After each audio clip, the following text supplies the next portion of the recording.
Hello student, मैं वरुण अग्रवाल। आज मैं आपको क्लास 9th अपनी बुक मैथमेटिक्स की चैप्टर 1 की पहली एक्सरसाइज आपको बताने जा रहा हूं। एक्सरसाइज में आगे बढ़ने से पहले मैं अपनी लास्ट वीडियो को थोड़ा सा आपको रिपीट करता हूं। मैंने आपको अपनी लास्ट वीडियो में समझाया था कि नंबर्स क्या हैं, नंबर सिस्टम के बारे में आपको समझाया था। जैसे प्राकृतिक संख्या क्या है, पूर्णांक संख्या क्या है, पूर्ण संख्या क्या है, परमेय संख्या क्या है। हमने अपनी लास्ट वीडियो में इन संख्याओं पर चर्चा करी थी। आज मैं आपको अपनी एनसीईआरटी बुक की एक्सरसाइज 1.1 स्टार्ट करने जा रहा हूं। तो एक्सरसाइज में आगे बढ़ने से पहले मैं आपसे रिक्वेस्ट करूंगा, कृपया कर मेरे चैनल को सब्सक्राइब करें, मेरी वीडियो को एंड तक देखें और लाइक करें। वहां उपस्थित बेल आइकन को भी प्रेस करें, जिससे कि आपको आने वाले समय में मेरी लेटेस्ट वीडियो आसानी से मिल सकें। तो अभी हम स्टार्ट करते हैं क्लास 9th चैप्टर 1 एक्सरसाइज 1.1 और आपकी बुक एनसीईआरटी बुक की एक्सरसाइज 1.1। तो अपना जो पहला सवाल है हम उसकी चर्चा करते हैं। हमारा पहला सवाल हमको बोला है, क्या शून्य एक परमेय संख्या है? क्या शून्य एक परमेय संख्या है?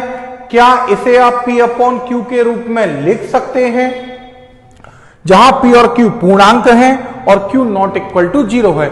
यानी आपसे बोला है कि पूछा है कि क्या शून्य यानी 0 एक परमेय संख्या है। परमेय यानी रेशनल नंबर है, और अगर रेशनल नंबर है तो क्या इसे P अपॉन Q के रूप में लिखा जा सकता है, जहां P और Q आपकी पूर्णांक संख्याएं हैं, Q नॉट इक्वल टू 0 है। तो अभी हम अध्ययन करते हैं कि 0 एक परमेय संख्या है या नहीं।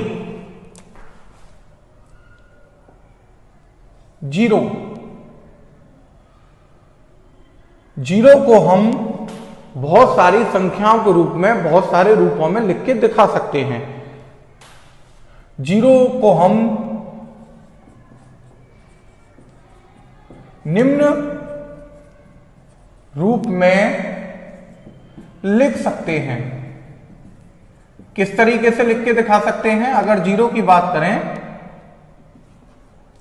0/1, 0/2, 0/3, 0/4 अप टू डेड। आप देखेंगे 0 को 0/1 लिखेंगे तब भी 0 रहेगा, 0/2 लिख दो तब भी 0 मिलेगा, 0/3 लिख दें जब भी 0 मिलेगा, 0/4 लिख दें तब भी आपको 0 मिलेगा। तो आप देखेंगे 0/1, 0/2, 0/3, 0/4, 0/5 अप टू डेड ये सभी शून्य को प्रदर्शित करते हैं। और याद करिए हमारी परमेय संख्या की क्या परिभाषा थी? वह संख्या परमेय कहलाती है जिसे हम P/Q के रूप में लिख सकें। तो क्या यह P अपॉन Q के रूप में नहीं लिखी है? P अपॉन Q के रूप में लिखी है। जहां P और Q पूर्णांक हो तो आप देख सकते हैं 0 एक पूर्णांक है, 1 भी एक पूर्णांक है, 0 एक पूर्णांक है, 2 भी एक पूर्णांक है, 0 एक पूर्णांक, 3 भी एक पूर्णांक, 0/4 में 0 एक पूर्णांक और 4 भी एक पूर्णांक है। अप टू डेड इनफाइनाइट तक हम लिखकर दिखा सकते हैं। तो आप देख रहे हैं 0 को हम 0 P अपॉन Q की फॉर्म में लिख सकते हैं। P और Q पूर्णांक है और साथ ही जो Q है वो 0 ना हो। तो आप यहां देख सकते हैं 0/1, 0/2, 0/3, 0/4 में कहीं भी Q का मान शून्य नहीं है। उपरोक्त संख्याएं P अपॉन Q के रूप में लिखी हैं,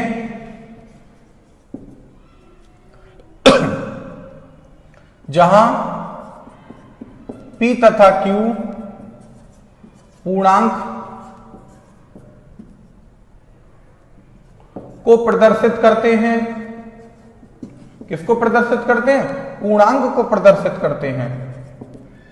साथ ही जो Q है वो क्या नहीं है? 0 नहीं है। तो यानी हम 0 को निम्न रूप में लिख के दिखा सकते हैं। ठीक, तो ये क्लियर हो गया कि जब जीरो को इन रूपों में लिख सकते हैं तो जीरो कैसी एक परमेय संख्या है। पर आपने कही अगर यह माइनस हुए तो जीरो को हम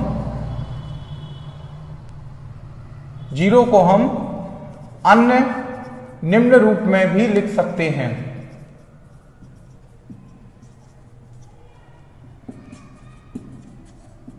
जीरो को हम अन्य निम्न रूप में भी लिख सकते हैं, जैसे 0/-1, 0/-2, 0/-3। अगर मैं प्लस की बजाय डिवाइड में माइनस के नंबर ले लूं, 0/-1, 0/-2, 0/-3 अप टू डेट। अगर यहां भी हम सर्च करें तो क्या मिला आपको? उपरोक्त संख्याएं P/Q के रूप में लिखी हैं। किस रूप में लिखी हैं? P/Q के रूप में लिखी हैं, जहां P तथा Q पूर्णांक को प्रदर्शित करता है। P तथा Q किसको प्रदर्शित करता है? पूर्णांक को प्रदर्शित करता है। साथ ही Q नॉट इक्वल टू 0 है। तो आपने देखा जीरो को हम 0.1, 0.2, 0.3, 0.4 अप टू डेट या 0.-1, 0.-2, 0.-3 अप टू डेट के रूप में लिख सकते हैं। और ये सभी रूप आपको P/Q के रूप में प्रदर्शित करते हैं, जहां P और Q पूर्णांक संख्याओं को प्रदर्शित करते हैं और Q नॉट इक्वल टू 0 है, जो कि अपनी परमेय संख्या की परिभाषा होती थी। तो इससे मतलब क्या हो गया? इससे ये स्पष्ट होता है कि हम कह सकते हैं उपरोक्त से स्पष्ट है कि 0 एक कैसी संख्या है? परमेय संख्या है। 0 कैसी संख्या है? 0 एक परमेय संख्या है। तो इस तरह से हमने ये प्रूफ करके दिखा दिया कि पूछा था उसने क्वेश्चन में कि क्या 0 को हम 0 को एक परमेय संख्या के रूप में लिख सकते हैं? तो हमने बताया कि हाँ, 0 को एक परमेय संख्या कह सकते हैं और उसे लिखकर भी दिखा सकते हैं, जो कि हमने P/Q की फॉर्म में आपको डिफरेंट तरीके से लिख के दिखाया है। अभी हम चलते हैं अपने एक्सरसाइज के क्वेश्चन नंबर 2 पर। क्वेश्चन नंबर 2 आपका कहता है 3 और 4 के बीच में 6 परमेय संख्याएं ज्ञात करो। हमको 3 और 4 के बीच में 6 परमेय संख्याएं ज्ञात करनी है, यानी 3, 4 और इनके बीच में हमको 6 रेशनल नंबर फाइंड करने हैं। 6 परमेय संख्याएं ज्ञात करनी है। जब भी आपको 2 रियल नंबर दे रखे हों, सबसे पहले जनरल नॉलेज की बात करते हैं, फिर अपने क्वेश्चन पर चलते हैं। अगर आपको 2 नंबर पता हैं, दोनों परमेय संख्याएं हैं, तो 2 परमेय संख्याओं के बीच में अनेक यानी अनगिनत परमेय संख्याएं होती हैं। 2 परमेय संख्याओं के बीच में अनगिनत या अनेक परमेय संख्याएं होती हैं। तो ये हमारी जनरल नॉलेज है। तो हमसे सिर्फ 3 और 4 के बीच में 6 संख्याएं पूछी हैं, तो 3 और 4 के बीच में 6 परमेय संख्या हम कैसे ज्ञात करेंगे, हम उसकी बात करते हैं। हम जानते हैं, इस बात को लिख के और दिखा देते हैं। हम जानते हैं कि 2 परमेय संख्याओं के मध्य अनेक, या आप लिख सकते हैं अनंत परमेय संख्याएं होती हैं।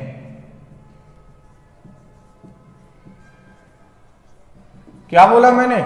2 परमेय संख्याओं के मध्य अनेक यानी अनेक या अनंत परमेय संख्याएं होती हैं। तो जब आपको पता है 2 परमेय संख्याओं के मध्य अनेक होती हैं, तो हमें 3 और 4 के मध्य ज्ञात करना है। क्योंकि हमें 3 तथा 4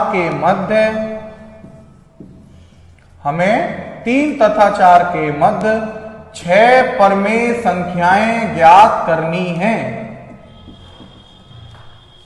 3 तथा 4 के मध्य कितनी संख्याएं ज्ञात करनी है? 6 परमेय संख्याएं ज्ञात करनी है।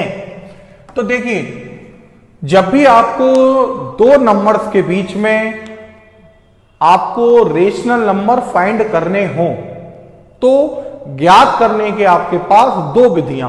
पहली विधि आपको छोटी कक्षाओं में पढ़ाई गई है, क्या कि जिन दो नंबर्स के बीच में फाइंड करने हैं दोनों को ऐड कर दो, डिवाइडेड बाय 2 कर दो, एक आपको नया नंबर मिल जाएगा। जैसे ओरली बात करें उस विधि की, 3 + 4/2 आपके पास आ गया 7/2। 7/2 3 और 4 के मध्य एक परमेय संख्या है। अब हम 3 और 7/2 के मध्य निकालेंगे। 3 और 7/2 के मध्य एक परमेय संख्या निकालेंगे तो एक और नहीं आ जाएगी, फिर जो संख्या आएगी उसके और 3 के मध्य निकाल लीजिए। इस तरह से आप अनेकों अनेक परमेय संख्याएं ज्ञात कर सकते हैं। यह हमने आपको अपनी छोटी कक्षाओं में आपको समझाया था कि कैसे हम दो संख्याओं के मध्य परमेय संख्याएं ज्ञात कर सकते हैं। पर यहां हम अपनी इस कक्षा में दो संख्याओं के मध्य कैसे परमेय संख्याएं ज्ञात करेंगे उसकी बात करते हैं। तो हमको कितनी परमेय संख्याएं ज्ञात करनी है? 6 परमेय संख्याएं ज्ञात करनी है। तो जितनी परमेय संख्याएं ज्ञात करनी हो उसमें एक जोड़ दीजिए। जोड़ने पर आपको कितना मिला अंक? 7 का अंक मिला। 6 + 1 हमको क्या मिला? 7। 7 से दी गई संख्याओं में गुणा व भाग करने पर, यानी आप क्या करने वाले हैं? जितनी संख्याएं आपको ज्ञात करनी हैं उन संख्याओं में एक जोड़िए, आपको एक नया नंबर मिलेगा और उस नंबर से आप जो दी गई दोनों संख्याएं हैं उनमें डिवाइड और मल्टीप्लाई कर दीजिए। यानी 3 को हम लिख सकते हैं 3 × 7 डिवाइडेड बाय 7, यानी 21/7। फिर से सुन लीजिए, जितनी संख्याएं ज्ञात करनी थी उसमें एक जोड़ा, आपको एक नया नंबर मिल गया 7। अब हम 7 से गुणा करेंगे और भाग करेंगे, किसमें? 3 में। तो हमने 3 से 7 में गुणा किया और 7 से भाग दिया, और भाग देने पर आपको एक नई डिजिट जो आपको नए रूप में दिखा 3, 21/7। इसी तरह से जो सेकंड नंबर है कौन है? 4। 4 में भी हम 7 का गुणा कर दें, 7 से भाग कर दें, आपके पास आ जाएगा कितना? 7 × 4 = 28/7। तो आपके पास जो 3 और 4 दो नंबर थे, एक नया नंबर एक नए रूप में आपके पास नंबर आ गए। पहला नंबर है 21/7 और दूसरा नंबर हो गया 28/7। अब 21/7 और 28/7 के मध्य आपको 6 परमेय संख्याएं लिखनी है। तो हम लिख सकते हैं, इसलिए 21/7 तथा 28/7 के मध्य 6 परमेय संख्याएं। हमने क्या लिखा? 28/7 और 21/7, यानी 21/7 तथा 28/7 के मध्य 6 परमेय संख्याएं कौन कौन सी लिख रहे हैं? 21 में एक जोड़िए 22 और बटे 7, एक जोड़िए 23/7, 23 में एक जोड़िए 24, 24/7, 24 में एक जोड़िए 25, 25/7, 25 में एक जोड़िए 26, 26/7, 26 में एक जोड़िए 27, 27/7 हैं। आप देखेंगे 28 से पहले रुक जाएंगे, 21 से आगे चलेंगे, अपॉन में 7 चलने देंगे, डिवाइड में 7 को चलने देंगे, और जो ऊपर नंबर लिखा है 21, 21 से अगला डिजिट जो आएगा 22, 23, 24, 25, 26 इस तरह से लिखते चले जाएंगे और 28 से पहले डिजिट पर जाकर रुक जाएंगे। तो 22/7, 23/7, 24/7, 25/7, 26/7 और 27/7 गिनती कर लीजिए। ये 6 परमेय संख्याएं आपको मिल जाएंगी, 1, 2, 3, 4, 5, 6। तो इस तरह से हमने देखा कि 21/7 और 28/7 के मध्य 6 परमेय संख्याएं 22/7, 23/7, 24/7, 25/7, 26/7 और 27/7 है। अभी हम जानते हैं 21/7 का मतलब क्या था? 3, 28/7 का मतलब क्या था? 4, तो हम अपना फाइनल उत्तर लिख सकते हैं 3 तथा 4 के मध्य, 3 तथा 4 के मध्य 6 परमेय संख्याएं, 6 परमेय संख्याएं कौन कौन हुई? 22/7, 23/7, 24/7, 25/7, 26/7 तथा 27/7 हैं। तो इस तरह से हमने अपने क्वेश्चन नंबर 2 जिसमें बोला था कि 3 और 4 के मध्य 6 परमेय संख्याएं ज्ञात करिए, तो हमने 6 परमेय संख्याएं 3 और 4 के मध्य निकाल के दिखाया है। तो जब भी आपसे ये बोले कि 2 संख्याएं दे रखी हों और 2 संख्याएं देने के बाद आपसे कहे उन 2 संख्याओं के मध्य परमेय संख्या ज्ञात करिए, कि जितनी संख्याएं बोले उसमें 1 जोड़ दीजिए, वो नंबर आएगा, उस नंबर से गुणा और भाग कर दीजिए। एक नया फॉर्मेट आपकी उन संख्याओं का आ जाएगा। उन दोनों संख्याओं के मध्य में आप हर को ऐसे ही रखते हुए जो न्यूमरेटर है, जो अंश है, उसमें एक एक अंक जोड़ते हुए अपनी संख्याएं मध्य में ज्ञात कर सकते हैं। तो ये था अपना क्वेश्चन नंबर 2। अब मैं बात करता हूं क्वेश्चन नंबर 3 की और क्वेश्चन नंबर 4 की। आपकी एक्सरसाइज 1.1 में आपको 4 क्वेश्चन दे रखे हैं। मैंने पहला क्वेश्चन आपको समझाया, क्वेश्चन नंबर 2 बताया। अब मैं क्वेश्चन नंबर 3 और क्वेश्चन नंबर 4 की बात करता हूं। तो अपनी एक्सरसाइज का क्वेश्चन नंबर 3 क्या है, मैं उसको पढ़ता हूं, फिर उसको सॉल्व करेंगे। हमसे कहा है 3/5 तथा 4/5, 3/5 और 4/5 के मध्य 5 परमेय संख्याएं ज्ञात करो। अभी आपके नंबर क्या क्या दे रखे हैं? 3/5 और 4/5। हमको इन 2 नंबर के बीच में 5 परमेय संख्याएं ज्ञात करनी है। तो अभी मैंने आपको संख्याएं ज्ञात करना बताया था, कैसे? क्वेश्चन नंबर 3,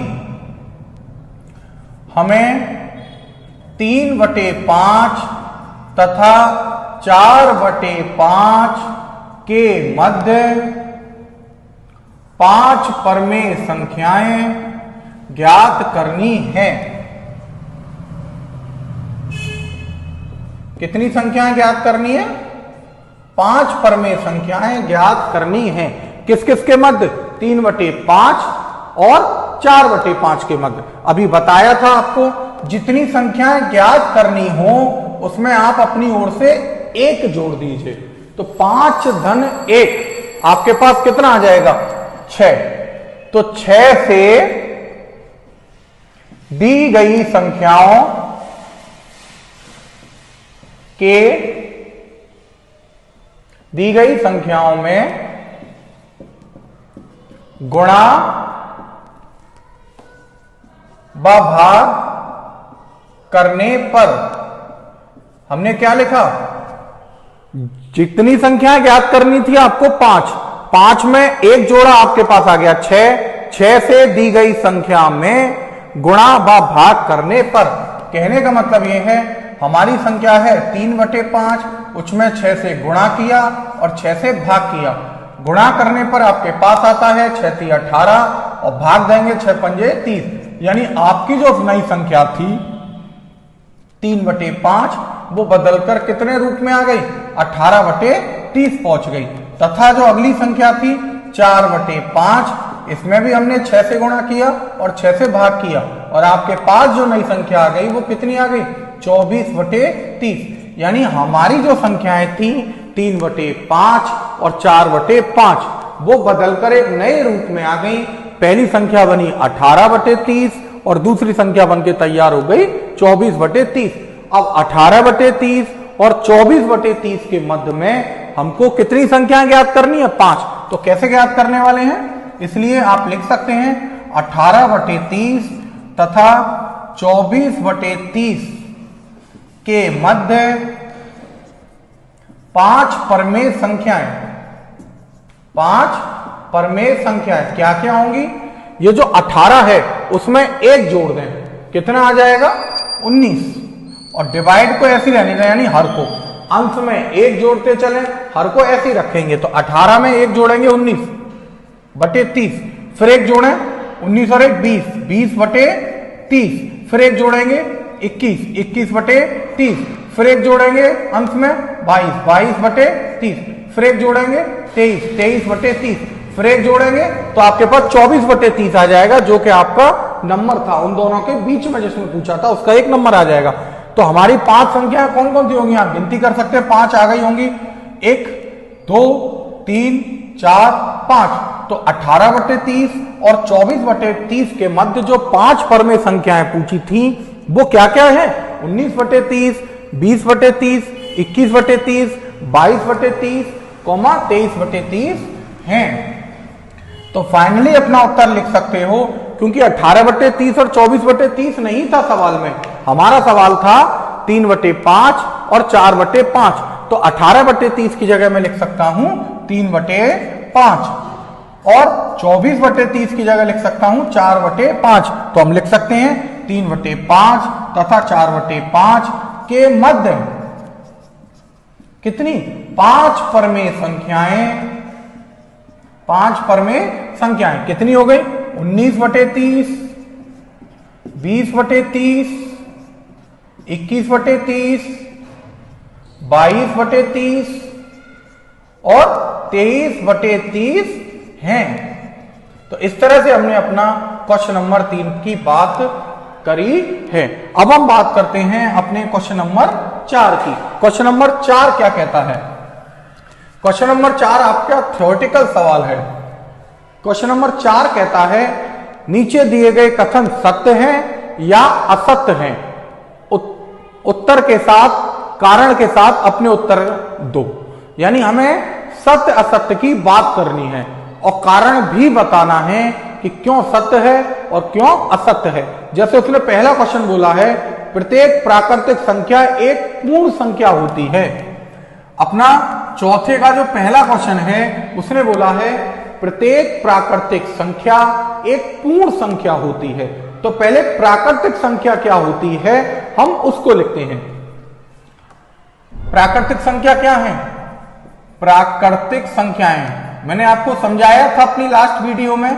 प्राकृतिक संख्याएं जो होती हैं वो 1 से स्टार्ट होती हैं, 1 2 3 4 5 इस तरह से अप टू डेड। यानी प्राकृतिक संख्या क्या है, 1 से प्रारंभ होने वाली और एक एक के अंतर पर चलने वाली अनंत तक की संख्याओं को हमने नाम दिया था प्राकृतिक संख्या। और दूसरी संख्या उसने जो बोली है वो पूर्ण संख्या बोली है। तो पूर्ण संख्याएं और याद करो, पूर्ण संख्याओं की बात करें तो पूर्ण संख्याएं 0 से प्रारंभ होती हैं और एक एक के अंतर पर चलती हैं इनफाइनाइट तक।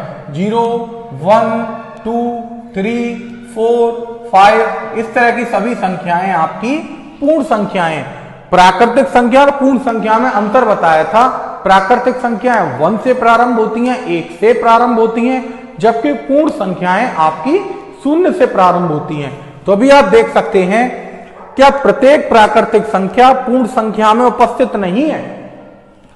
प्राकृतिक संख्या 1 2 3 4 5 है अप टू डेड एड्रेस। तो यहां भी तो 1 2 3 4 5 अप टू डेड एड्रेस है। तो हम कह सकते हैं प्रत्येक प्राकृतिक संख्या कहां उपस्थित है, पूर्ण संख्या में उपस्थित है। यही बात हम लिख देते हैं। स्पष्ट है कि प्रत्येक प्राकृतिक संख्या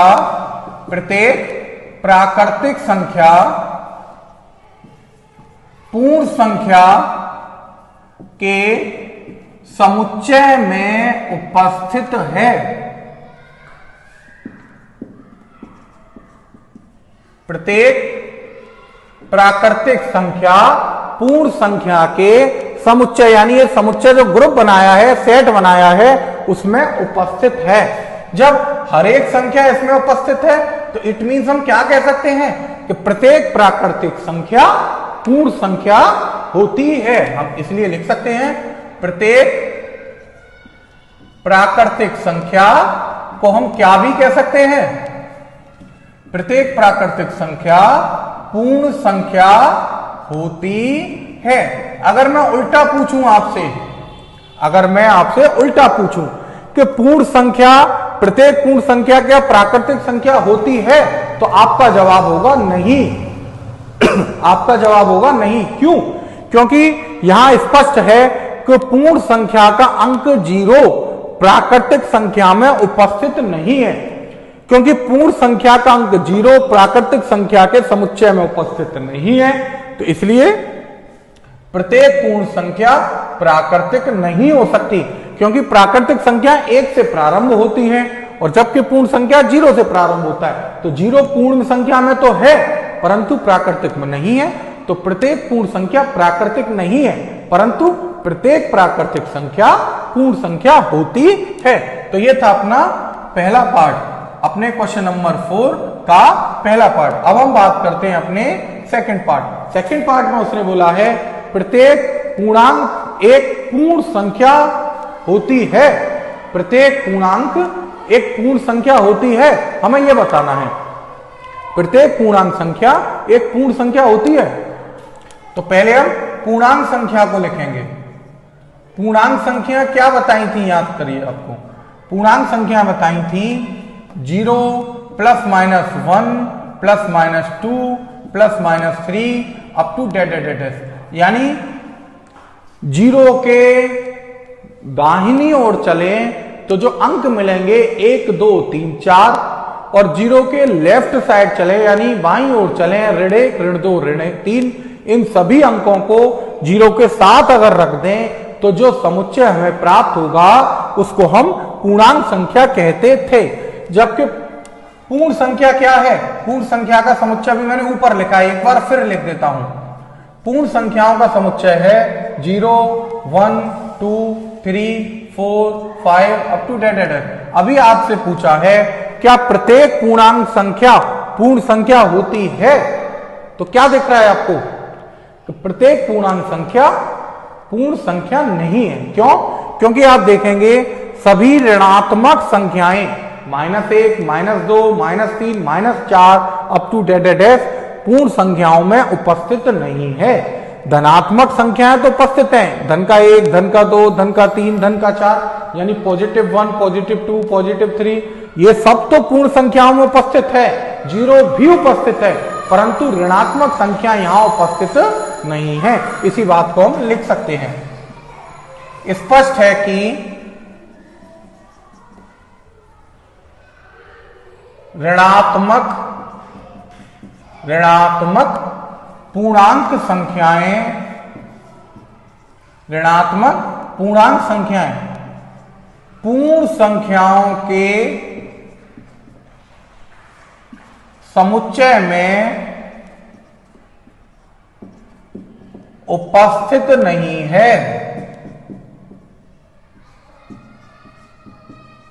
क्या लिखा आपने? स्पष्ट है कि ऋणात्मक पूर्णांक संख्याएं पूर्ण संख्याओं के समुच्चय में उपस्थित नहीं है। जब उपस्थिति नहीं है तो इट मीन्स हम क्या कह सकते हैं कि प्रत्येक पूर्णांक संख्या पूर्ण संख्या नहीं हो सकती। इसलिए लिख सकते हैं प्रत्येक पूर्णांक संख्या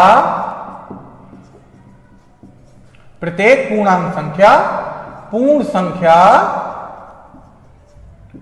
नहीं हो सकती। यानी आपका कथन कैसा हो गया?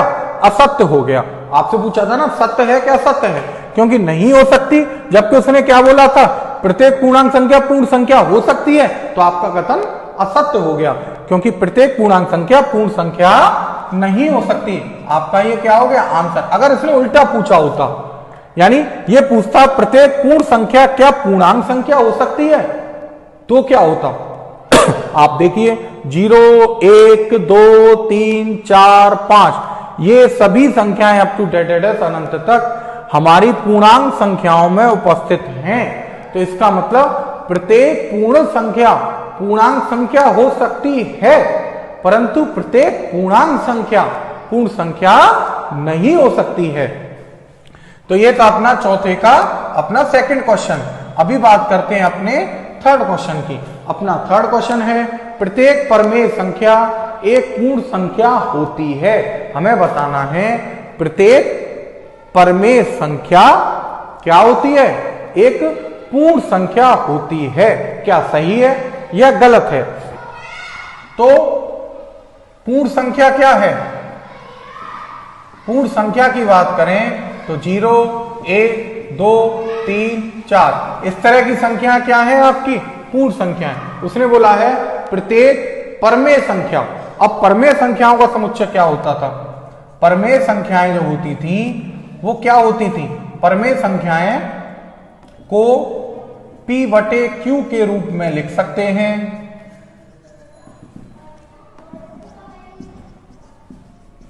किसके रूप में लिख सकते हैं? P/Q के रूप में लिख सकते हैं तथा P तथा Q पूर्णांक संख्याएं हों एवं Q नॉट इक्वल टू 0 हो तो हम कह सकते हैं पूर्ण संख्याएं तो 0, 1, 2, 3, 4, 5 होती थी, जबकि परमेय संख्या क्या होती थी? P/Q के रूप में लिख सकें तथा P और Q पूर्णांक संख्या हो और Q नॉट इक्वल टू 0 हो।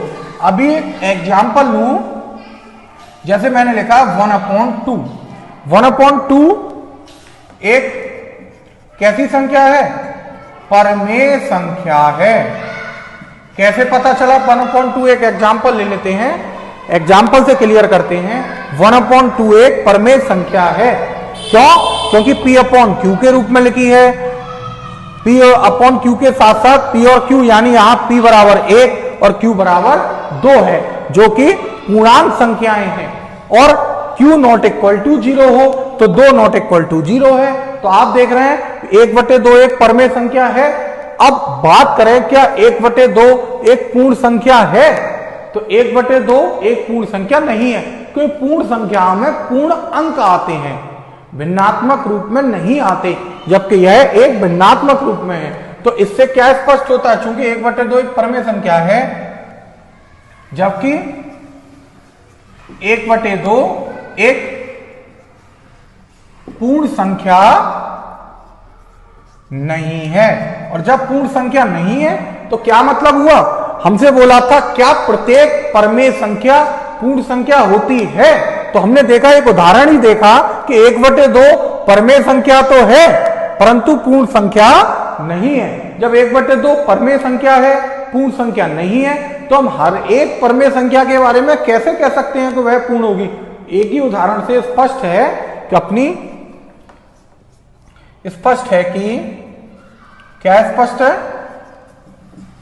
कि प्रत्येक परमेय संख्या पूर्ण संख्या नहीं हो सकती।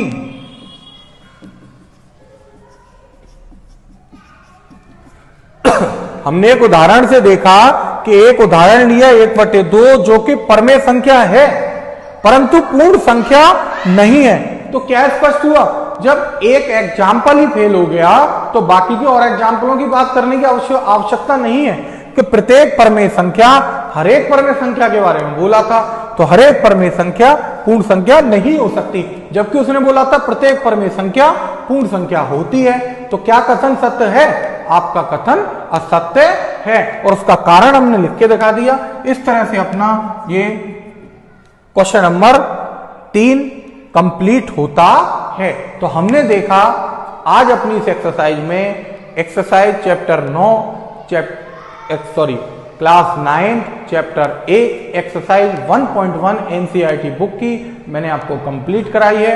आज 1.1 को सवालों को समझिएगा और स्वयं करने का प्रयास करिएगा। एक बार मैं फिर रिक्वेस्ट करूंगा, जिन्होंने अभी तक मेरा चैनल सब्सक्राइब नहीं किया है, मेरे चैनल को सब्सक्राइब कर लें और मेरी वीडियो को लाइक करें और वहां उपस्थित बेल आइकन को भी प्रेस करें, जिससे कि आने वाले समय में मेरी लेटेस्ट वीडियो का नोटिफिकेशन आपको आसानी से मिल सके। तो अपनी अगली वीडियो तक के लिए मैं अपनी अगली वीडियो में कुछ नए क्वेश्चन और कुछ नए टॉपिक्स के साथ आपके साथ मुलाकात करूंगा। तो अपनी अगली वीडियो तक के लिए आप सबसे मेरा नमस्कार।